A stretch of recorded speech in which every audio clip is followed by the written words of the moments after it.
மயில் மீது மன்னனை இருக்க வைத்து ஏழு சொரம் பாடும் கிங்கிணி சதங்கை கட்டி மயில் மீது மன்னனை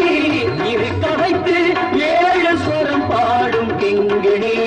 சதங்கை கட்டி வெற்றி வேலுடன்